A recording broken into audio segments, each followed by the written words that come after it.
Collective, where we provide actionable business insights to current and aspiring entrepreneurs. My name is Antonio DeMeglio, co-founder. Today, we are here at the Pace University Summit, hosted by the Front Yard at Pace University. We're here today with Dr. Elad Granot. Dr. Granot, it's a pleasure to have you here. Thanks for having me, Antonio. So we're here today because we want to discuss not just how colleges are able to create their entrepreneurship programs, but also how these programs can kind of take areas of the country that don't typically have a venture capital or tech landscape, but also, kind of get in and find those entrepreneurs that need that landscape at the earliest stages and support them. So how have you been able to do that in your career?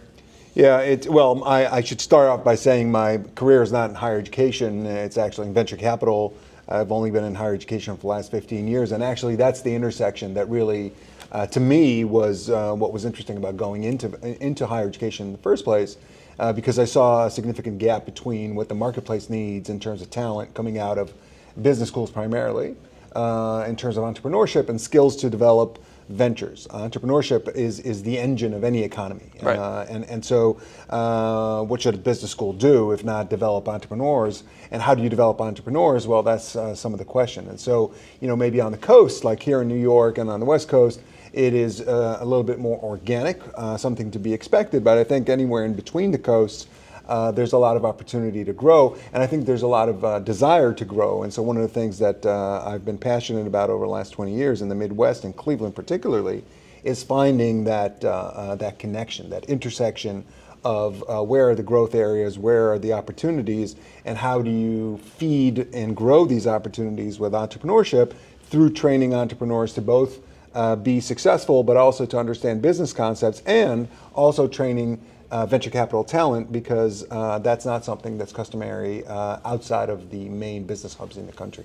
So where do you start when you're creating that equation? Do you start with trying to find, VC ecosystem leaders, or do you start by trying to incubate entrepreneurs from the earliest stages? Yeah, the answer is yes. Okay. The answer is basically both. And really what matters is, if you look at the most successful ecosystems, business, venture, entrepreneurship, creativity, are sort of organic to the ecosystems and sort of grow together, right, in harmony.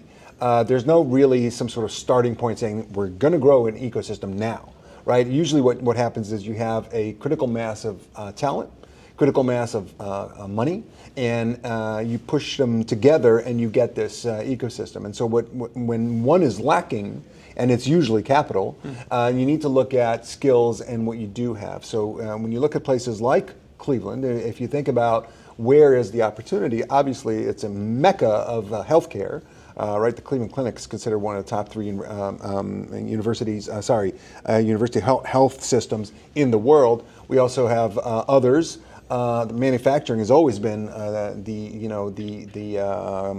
strong point of the Midwest and the Rust Belt, as it used to be called, and financial services, right, insurance and other things. So you look at these three things, plus aerospace. NASA has a huge center in Ohio, the Air Force, Wright Air Force Base, and so on. So you start seeing components of an ecosystem in terms of generating innovation, but you don't necessarily have the venture capital system to support it, and that's what you need to be doing. You need to be attracting venture capital into your unique areas of strength, into your unique selling proposition, unique value proposition, and push that into the curriculum of primarily business schools. Engineering schools are engineering schools. They're going to generate IP all the time, but as we know, that's not going to be enough. So business schools are the ones that need to sort of raise the torch and move it forward in terms of creating entrepreneurship within the curricula. And that needs a very deliberate approach that is not necessarily traditional higher education.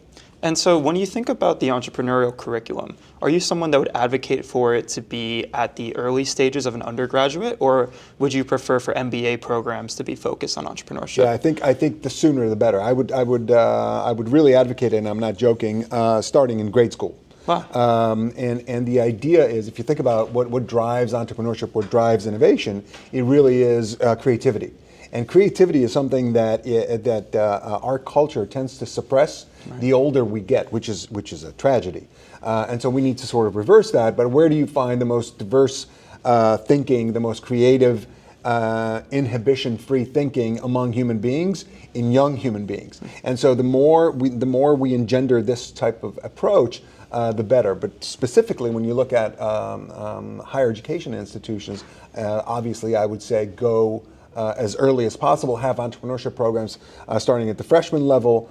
You can combine them with a variety of other majors if they're not a major on their own. But I think entrepreneurship, and I think maybe one of the misconceptions about entrepreneurship is that it is so you can have your own business. Not necessarily. You can be an entrepreneur within your own organization. You can be what some people call intrapreneur, working within organizations but in an entrepreneurial fashion. So the earlier the better. I mean, I'm someone who started my entrepreneurial journey at 19, Yep. and I wouldn't have had it any other way. I think it needed for me to be that way, and I'm 26 right now, but I feel like I've had an entire lifetime of experiences because I started so early. If I waited until after I graduated, I think it would have been completely different. Yeah, now saying that, it is important to note that there is no age limit on entrepreneurship, and that's Right. the beauty. I think we're talking about the context of higher education here, but the truth is that the average age of an entrepreneur is actually closer to my age than Right. yours. And so what that means is that there's no really sort of limit or finish line for entrepreneurs, and there's a lot to be said for energy and creativity at a young age, but there's also a lot to be said for experience, track record, and understanding opportunities at a more seasoned stage in your life. Of course, and I think it's one of the beautiful experiences of life is entrepreneurship, right? It's the roller coaster ride. Yep. Every day is different, and you get to push yourselves in ways that you maybe will have never have pushed yourself before, and you will never push yourself again. And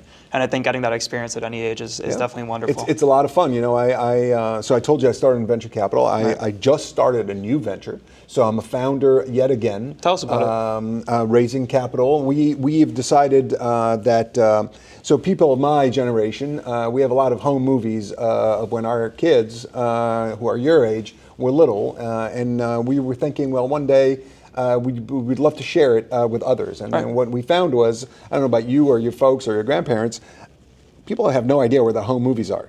And even if they do, they're probably not digitized. And even if they are, there's on some drive with some digital name on the file where they have no idea, oh, that's Antonio's 4th birthday. And so wouldn't it be cool if we could watch it just like Netflix, just stream it on a TV?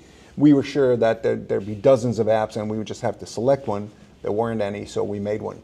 Wow. So basically we're doing your own personal Netflix, where you can watch it just like Netflix intuitively. If there's one technology that everyone has mastered, it's a remote control. and everyone understands the interface of Netflix or Amazon Prime or Apple, whatever it is. And so we developed that, and I'm very excited about that.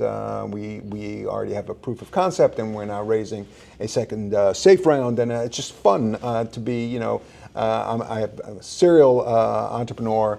I'm a VC investor, I'm an angel investor, I'm a business school dean, I've been a dean 3 times, I'm a marketing professor, and I'm also a founder. Amazing. And can you shout out the name so that people can learn more about it? It's called Projector. Projector.ai, check it out. Okay, amazing. I think that is something that my parents would absolutely love, even my grandparents. I'm sure. And I think that's something that would make parts of life just really wonderful. Yeah, we found that folks have, especially when people reach the stage of life where they get nostalgic, or when they pass on and they leave behind a movie collection. Usually it's reel to reel. It used to be actually non-digital stuff.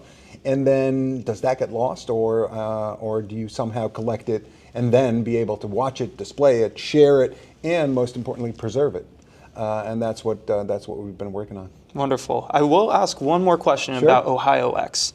How did that come to be? Because I'm someone who has a bit of public sector experience myself, and so kind of understanding how that relates to the private sector and creating more engagement, especially in the Midwest and non-coastal communities. I think that's how we're going to move forward broadly. Yeah, OhioX is a lobbying body for technology in the state of Ohio. What we realized was there have been lobbying bodies for almost every other interest group in the state of Ohio. Dairy farmers have a huge representation in Columbus, but technology didn't. And so a bunch of us who were interested in promoting technology in the state, from a variety of sectors, from government, from higher education, from business, from nonprofits, decided to get together, and we founded OhioX in January of 2020. A great time to sort of start an organization that's supposed to get people networking.